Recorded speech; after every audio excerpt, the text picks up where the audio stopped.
नमस्कार, स्वागत है आप सबका दिन भर की तमाम बड़ी और अहम खबरों के साथ। मैं हूं कवीन सचान। शुरुआत हेडलाइन से।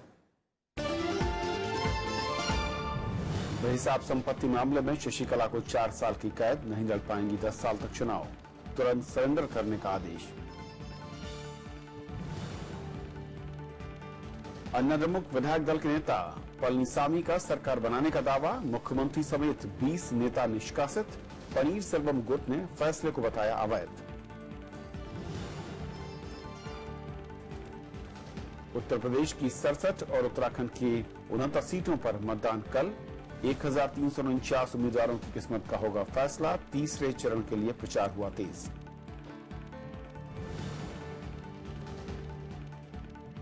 ढाई साल के उच्चतम स्तर पर थोक महंगाई दर, जनवरी में ये बढ़कर 5.25%। ईंधन कीमतों में दोगुनी से ज्यादा की बढ़ोतरी। विश्व रिकॉर्ड की ओर इसरो श्रीहरिकोटा से कल छोड़े जाएंगे 104 उपग्रह, उल्टी गिनती शुरू। और आइए देखते हैं पहली खबर।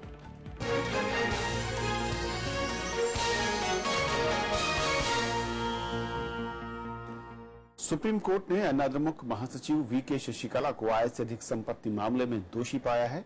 अब वो 10 साल तक चुनाव नहीं लड़ पाएंगी। उन्हें तुरंत सरेंडर करने को कहा गया है।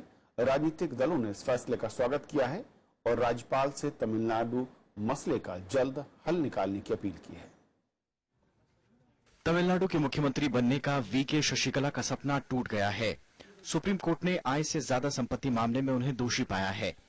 कर्नाटक हाईकोर्ट का आदेश रद्द करते हुए सुप्रीम कोर्ट ने निचली अदालत का फैसला बहाल कर दिया है। सुप्रीम कोर्ट ने शशिकला को 4 साल की सजा पूरा करने को कहा है। शशिकला 6 महीने की सजा काट चुकी हैं। उन पर 10 करोड़ का जुर्माना भी लगाया गया है। इसमें सिर्फ रिव्यू के लिए मांग सकते हैं, वो तो इसी जज के पास जाएंगे। इस जजमेंट के बाद बेफजूल है और यदि इस जज के सामने दोबारा नहीं जाओगे तो फिर क्यूरेटिव 5 जज के सामने भी नहीं जा सकते हो। वो सब एक औपचारिकता है। मुझे नहीं लगता कि 4 साल से की सजा से बच सकते हैं। इस मामले में जयललिता मुख्य आरोपी थी। निधन के बाद जयललिता के खिलाफ कार्रवाई खत्म हो गई है। शशिकला के 2 रिश्तेदारों वीएन सुधाकरन और येल्वरासी को भी 4 साल की सजा और 10 करोड़ का जुर्माना भरना होगा। Already now, you know very well, case is there. We are going to appeal for that. There is appeal. Definitely review petition will be there. We are going for appeal. विपक्षी दलों ने फैसले का स्वागत किया है और राज्यपाल से स्थिर सरकार के लिए कदम उठाने की अपील की है। குறிப்பாக 21 ஆண்டுகளுக்கு பிறகு நீதி நிலைநாட்டப்பட்டிருக்கு। குறிப்பா நீதிபதி குன்கா அவர்கள் தந்த தீர்ப்பு, The center has no role to play. Governors will take a decision based on the situation there, and we don't want BJP has no interest to interfere, and we have no stakes also. Governor जिनकी भूमिका संदेह के घेरे में रही है, उनको फौरन विधानसभा का सत्र बुलाना चाहिए और AIADMK के सब पक्षों को अपना बहुमत साबित करने की अनुमति देनी चाहिए। Political uncertainty currently prevailing in Tamil Nadu must end. Immediately, those who can prove the majority on the floor of the House and the Assembly must be called to form the government. ये मामला 19 साल पुराना है। आरोप था कि साल 1991 से 1996 के बीच मुख्यमंत्री रहते हुए जयललिता ने 66 करोड़ रुपए से ज्यादा की बेहिसाब संपत्ति अर्जित की। इसमें शशिकला और बाकी दोषियों ने उनकी मदद की थी। जानकारों का मानना है कि आने वाले वक्त में ये फैसला भ्रष्टाचार से लड़ने के लिए एक नजीर साबित होगा और साथ ही साथ राजनीतिक दलों और राजनेताओं के हाथ में एक औजार के रूप में इसको देखा जा सकेगा। दिल्ली से कैमरामैन अश्विनी के साथ रविंद्र सिंह शोराण, राज्यसभा टीवी। शशिकला के दोषी साबित होने के बाद तमिलनाडु की राजनीति तेजी से बदल रही है। ई पलनीसामी को अन्नाद्रमुक विधायक दल का नेता चुना गया है, तो वहीं शशिकला ने मुख्यमंत्री पनीर सेल्वम समेत 20 नेताओं को पार्टी से निकाल दिया है। पनीर सेल्वम गुट ने इन फैसलों को अवैध बताया है। चेन्नई में जश्न मनाते मुख्यमंत्री ओ पनीर सेल्वम के समर्थक। सुप्रीम कोर्ट से शशिकला को सजा होते ही पनीर सेल्वम के घर समर्थक जमा होने लगे। उन्होंने पटाखे जलाए और पनीर सेल्वम के समर्थन में नारे लगाए। पनीरसेल्वम ने भी विधायकों से अंतरात्मा की आवाज सुनने की अपील की।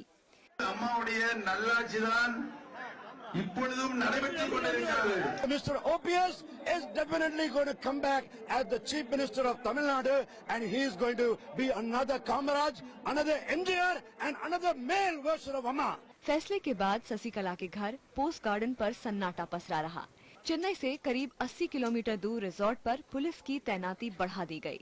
बीते बुधवार से पार्टी के अधिकतर विधायक यहीं हैं। बीती रात से शशिकला खुद इसी रिजॉर्ट में थी।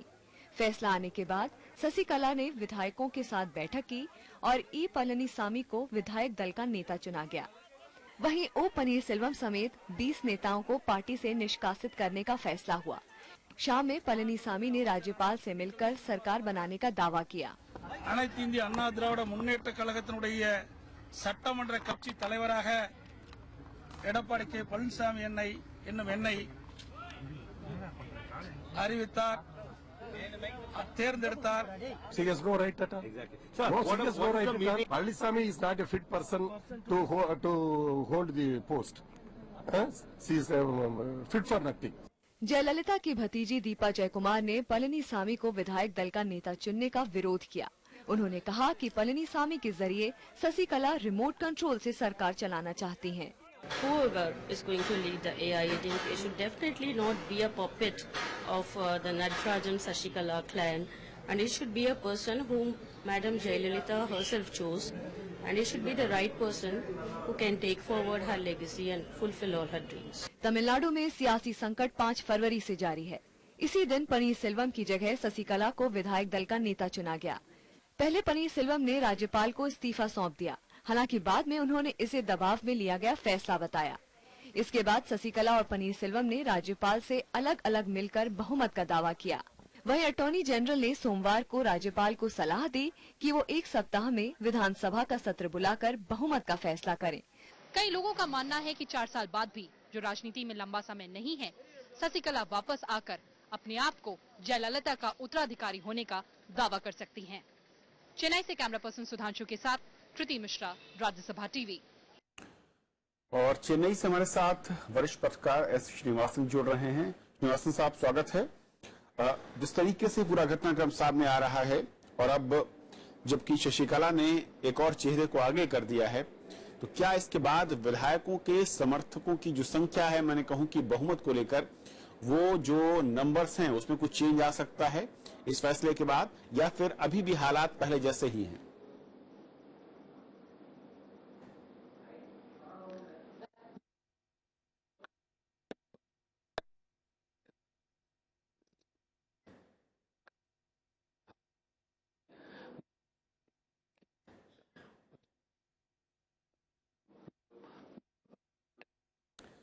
आपकी आवाज अब नहीं आ पा रही है। मैं कोशिश करूंगा दोबारा आपसे संपर्क साधने की, लेकिन बहुत अहम है कि शशिकला को सुप्रीम कोर्ट से सजा के बाद जिस तरीके से घटनाक्रम बदला है, और अब पनीरसेल्वम के लिए क्या रास्ता आसान है या पहले से ज्यादा मुश्किल है, ये बहुत अहम सवाल है। साथ ही साथ जयललिता की जो बेटी ने, जो उनकी तक बेटी है, उन्होंने जिस तरीके से वहां पर सपोर्ट किया है, एक तरीके से बयान देकर, क्या उससे शशिकला खेमे की मुश्किलें बढ़ सकती हैं, कितना उसका असर होगा, और पलानीसामी ने जो सरकार बनाने का दावा पेश किया है, उस दावे के साथ क्या बहुमत का जो आंकड़ा है वो उनके साथ बना हुआ है? श्रीवास्तव साहब, आपकी आवाज नहीं आ पा रही थी। मैं दोबारा चाहूंगा कि जो मैंने पूछा कि असल में किस तरीके से ये जो घटनाक्रम है उसका इम्पैक्ट क्या दिख रहा है, या फिर अभी भी विधायकों की संख्या शशिकला खेमे के साथ उतनी ही है जो कि 24 घंटे पहले थी?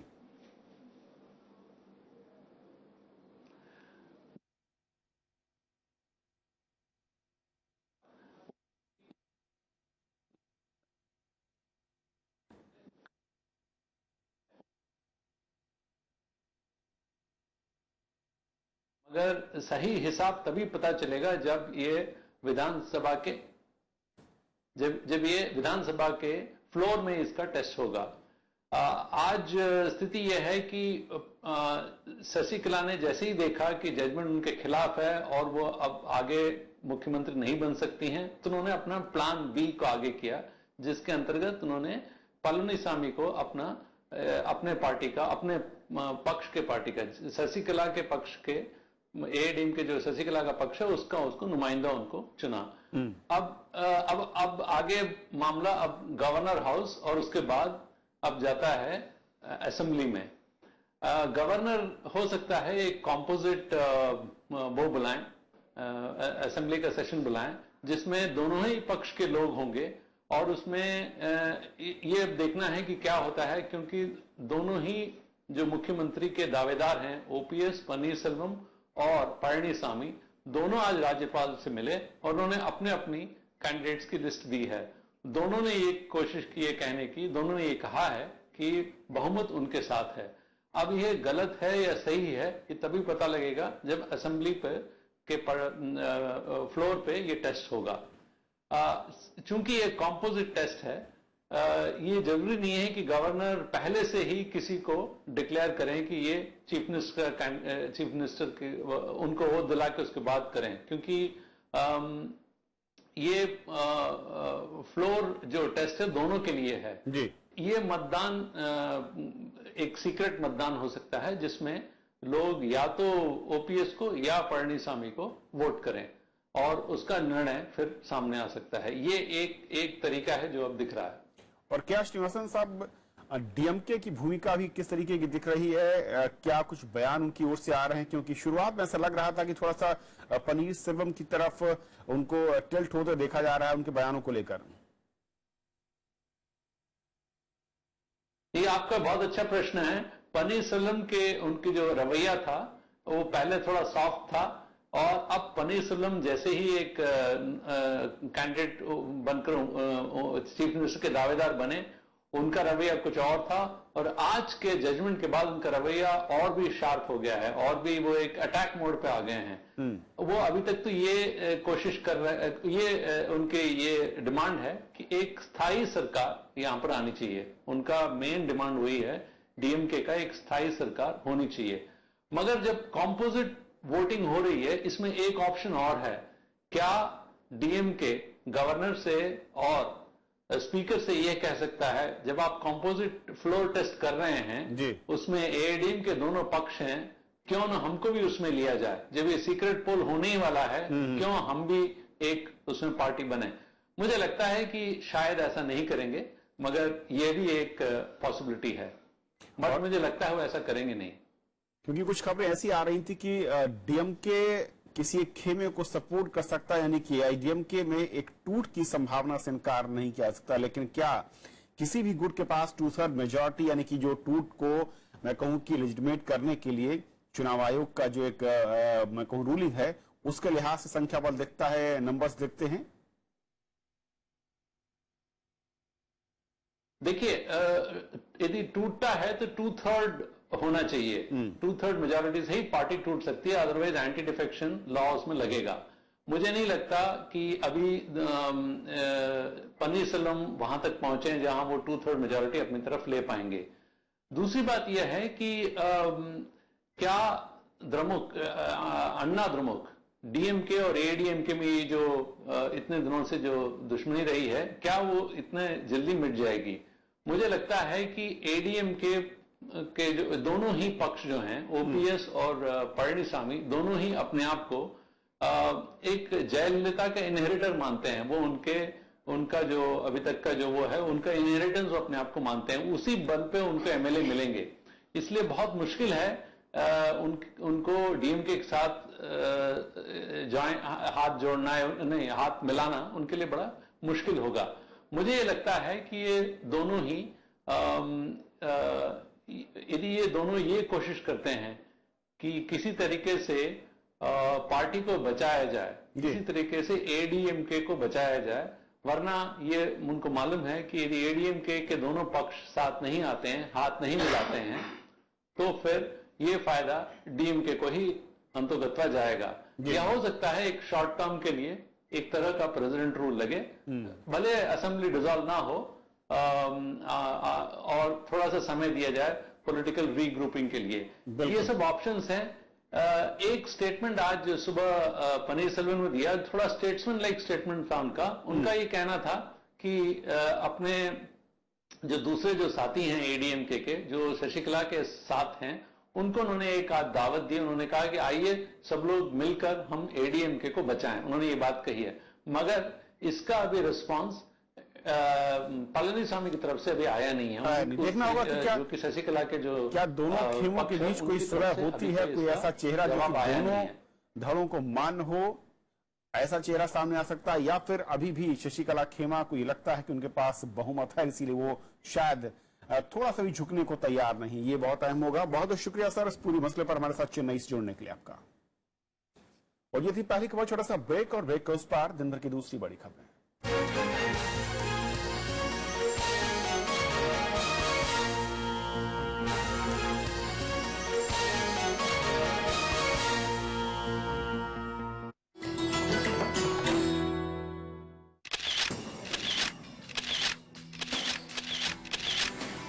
राष्ट्रपति भवन का ताम्र गुंबद आलीशान और बेजोड़।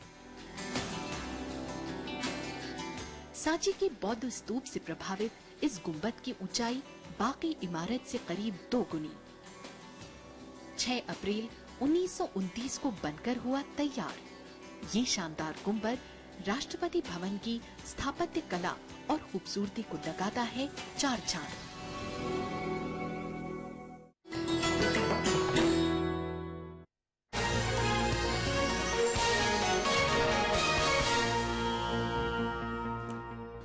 उत्तर प्रदेश में दूसरे दौर के मतदान के लिए तैयारियां पूरी कर ली गई हैं। दूसरे दौर में राज्य की 67 सीटों पर कल मतदान होना है। मतदान केंद्रों की सुरक्षा के पुख्ता इंतजाम किए गए हैं। संवेदनशील इलाकों में सुरक्षा कड़ी है। 11 जिलों में होने वाले मतदान में 721 उम्मीदवार मैदान में हैं। इस दौर में सबसे ज्यादा 67 उम्मीदवार बीजेपी और बीएसपी ने उतारे हैं, जबकि आरएलडी ने 53, समाजवादी पार्टी ने 51, कांग्रेस ने 18 उम्मीदवार उतारे हैं। इसके अलावा 207 निर्दलीय भी मैदान में हैं। दूसरे दौर के लिए 23,696 मतदान केंद्र बनाए गए हैं। उत्तराखंड की 70 में से 69 विधानसभा सीटों पर भी कल वोटिंग है। कर्णप्रयाग में मतदान 9 मार्च को होगा, क्योंकि यहां पर चुनाव प्रचार के दौरान हादसे में एक बीएसपी प्रत्याशी की मौत हो गई थी। राज्य में कुल 628 उम्मीदवार हैं। 75,12,559 मतदाताओं के लिए यहां 10,685 मतदान केंद्र बनाए गए हैं। उत्तर प्रदेश में तीसरे दौर के लिए सभी दलों ने प्रचार अभियान तेज कर दिया है। 19 फरवरी को तीसरे दौर में 69 सीटों पर वोटिंग होनी है। रैलियों में सभी दल जीत के दावे कर रहे हैं और एक दूसरे पर आरोप लगा रहे हैं। समाजवादी पार्टी प्रमुख और उत्तर प्रदेश के मुख्यमंत्री अखिलेश यादव ने मंगलवार को फर्रुखाबाद, कन्नौज और हरदोई में कई रैलियां की। उन्होंने बीजेपी के साथ ही बीएसपी पर भी निशाना साधा। अखिलेश यादव ने नोटबंदी समेत केंद्र सरकार की तमाम नीतियों को लेकर प्रधानमंत्री पर तंज कसा। उन्होंने कहा कि बीजेपी वाले सिर्फ मन की बात करना जानते हैं, काम की बात नहीं। खूब सुनी हमने रेडियो पर मन की बात, टीवी पे मन की बात, लेकिन अभी भी जनता नहीं जान पाई उनके मन की बात। और हम तो कहते हैं सुनाते रहे मन की बात, काम की बात कब करोगे? अगर कोई काम किया हो तो बता दो। बीएसपी प्रमुख मायावती ने कानपुर और लखनऊ में रैली की। मायावती ने चुनाव बाद बीजेपी से गठबंधन की किसी संभावना से इनकार किया। उन्होंने कहा कि बहुमत नहीं मिलने पर बीएसपी को विपक्ष में बैठना मंजूर है। मायावती ने कहा कि समाजवादी पार्टी सरकार में काम कम और अपराध ज्यादा बोलता रहा है। हमारे लोगों की लापरवाही की वजह से, गुमराह होने की वजह से हमारे लोग थोड़ा चूक कर गए और हम किनारे पर आकर रह गए और हमको एब्सोल्यूट मेजॉरिटी नहीं मिली, तो भी बीएसपी विपक्ष में तो बैठना पसंद करेगी, लेकिन बीजेपी की मदद से सरकार बनाना कतई भी पसंद नहीं करेगी। केंद्रीय गृह मंत्री राजनाथ सिंह ने मैनपुरी, कानपुर देहात समेत कई जगह चुनावी जनसभाएं की। उन्होंने समाजवादी पार्टी कांग्रेस गठबंधन को हताशा में किया गया अवसरवादी गठजोड़ बताया। उत्तर प्रदेश की राजधानी में सरेआम घटनाएं होती है। परिवार मांग करता है सीबीआई की जांच होनी चाहिए। आदेश नहीं दिया जाता, रिकमेंड नहीं किया जाता भारत सरकार को कि सीबीआई की जांच हो जाए। यही इंसाफ है।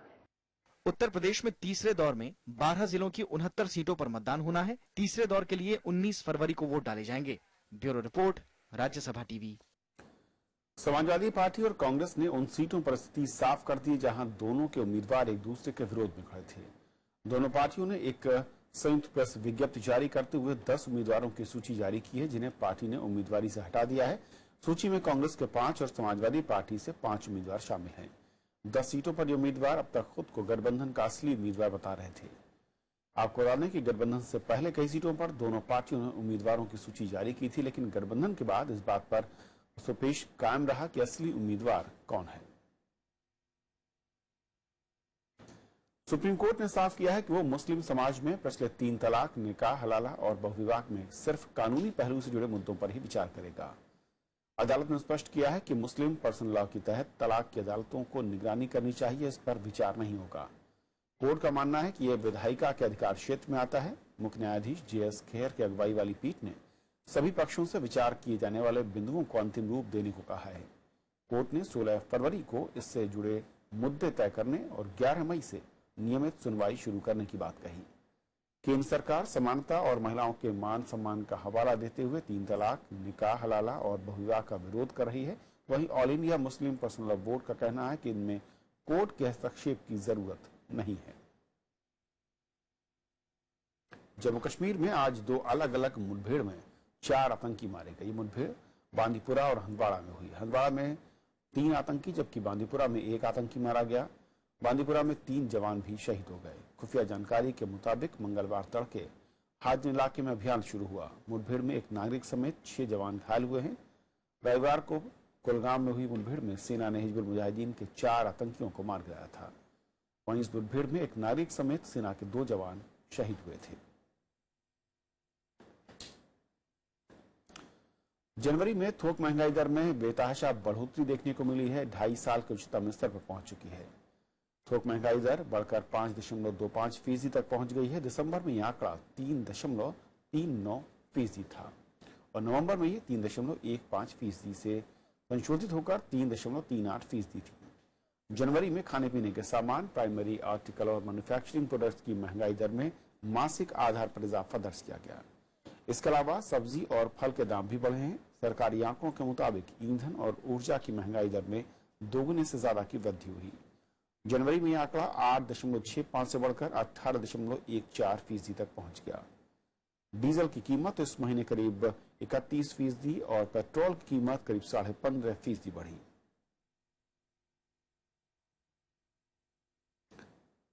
सरकार ने दिल के मरीजों को एक बड़ी राहत दी है। कॉर्नरी स्टंट की कीमत में 85% तक की कमी की गई है।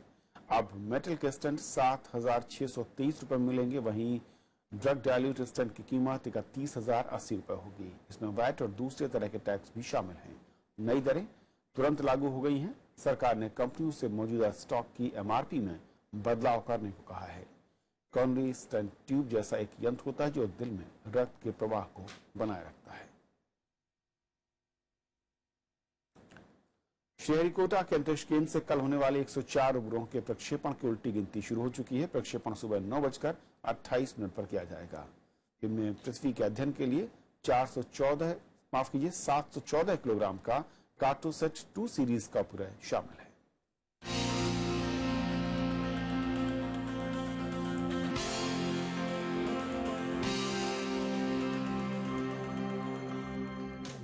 अंतरिक्ष में इसरो की नई उड़ान पर दुनिया भर की नजरें हैं।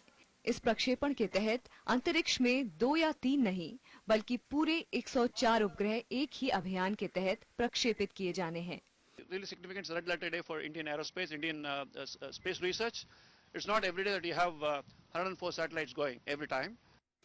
ऐसा पहली बार है जब 100 से ज्यादा उपग्रहों को एक साथ प्रक्षेपित किया जा रहा है। मिशन का मुख्य उपग्रह 714 किलोग्राम वजन वाला कार्टोसैट 2 सीरीज उपग्रह है, जो इसी सीरीज के पहले प्रक्षेपित दूसरे उपग्रहों के समान है। इसके अलावा इसरो के 2 और 101 विदेशी नैनो उपग्रहों का भी प्रक्षेपण किया जाना है, जिनका कुल वजन 664 किलोग्राम है। विदेशी उपग्रहों में अमेरिका के 96 उपग्रहों के अलावा इजराइल, कजाकिस्तान, नीदरलैंड, स्विट्जरलैंड और संयुक्त अरब अमीरात के एक उपग्रह शामिल हैं। कार्टोसैट 2 सीरीज के उपग्रह में निगरानी के लिए अति आधुनिक और उच्च शक्ति का कैमरा लगा होगा। इस मिशन के जरिए भारत प्रक्षेपण के सभी रिकॉर्ड तोड़ देगा। एक ही अंतरिक्ष मिशन से सबसे ज्यादा सैटेलाइट लॉन्च करने का रिकॉर्ड रूस के नाम है। 2014 में रूस ने 37 सैटेलाइट लॉन्च किए थे। वहीं 2013 में अमेरिकी अंतरिक्ष एजेंसी नासा ने एक साथ 29 उपग्रह लॉन्च किए थे। बुधवार को इसरो स्पेस एक्सप्लोरेशन की हिस्ट्री में एक नया अध्याय लिखने की तैयारी में है। इस कीर्तिमान के साथ अंतर्राष्ट्रीय बाजार में इसरो की प्रसिद्धि में 100 गुना वृद्धि होने की उम्मीद है। चेन्नई से कैमरा पर्सन सुधांशु के साथ कृति मिश्रा, राज्यसभा टीवी। तो खबरों के आज के सफर बस इतना ही, लेकिन जाते जाते आपको बता दें कि कोलकाता में आज से 7वां राष्ट्रीय विज्ञान फिल्म महोत्सव शुरू हो गया है और राज्यपाल केसरी त्रिपाठी ने इसका शुभारंभ किया। विज्ञान के प्रचार प्रसार में राष्ट्रीय विज्ञान फिल्म महोत्सव का अहम योगदान है। राज्यपाल केसरी नाथ त्रिपाठी ने कोलकाता में 7वें विज्ञान फिल्म महोत्सव के उद्घाटन के मौके पर ये बातें कही। उन्होंने विज्ञान पर आधारित फिल्मों के निर्माण पर जोर देते हुए कहा कि ये सामाजिक बदलाव में अहम भूमिका निभाती हैं। फिल्मों में मनोरंजन और वाणिज्यिक हितों को ज्यादा तरजीह देने पर उन्होंने चिंता जताई। Science films play an instrumental role in bringing about a change in the outlook of citizens by instilling in them a sense of reason and rationality that help nurture. विज्ञान फिल्म महोत्सव में 167 फिल्मों को चुना गया है, जिसमें 63 फिल्मों को अलग अलग श्रेणियों में पुरस्कार के लिए चुना जाएगा। पुरस्कारों का ऐलान 18 फरवरी को होगा। इसके अलावा अमेरिका, ब्रिटेन, कनाडा, रूस और फ्रांस की 7 फिल्मों को गैर प्रतिस्पर्धी श्रेणी के तहत चुना जाएगा। It's very important part of a society. It's not, cinema is not only an entertainment. It's of course entertainment because cinema needs money, but it's a great medium of education. राष्ट्रीय विज्ञान फिल्म महोत्सव का आयोजन विज्ञान प्रसार और national council for science museum के संयुक्त तत्वाधान में हर साल आयोजित किया जाता है। इसका मकसद विज्ञान के प्रति लोगों में रुझान पैदा करना है। विज्ञान फिल्मों का एक अभिन्न अंग है और इसलिए इस साइंस फेस्टिवल का उद्देश्य विज्ञान को सही तरीके से लोगों तक पहुंचाने का है, ताकि उनकी सोच को तर्कसंगत बनाया जा सके। कैमरा पर्सन संजय कुमार के साथ अरुणा ठाकुर, राज्यसभा टीवी।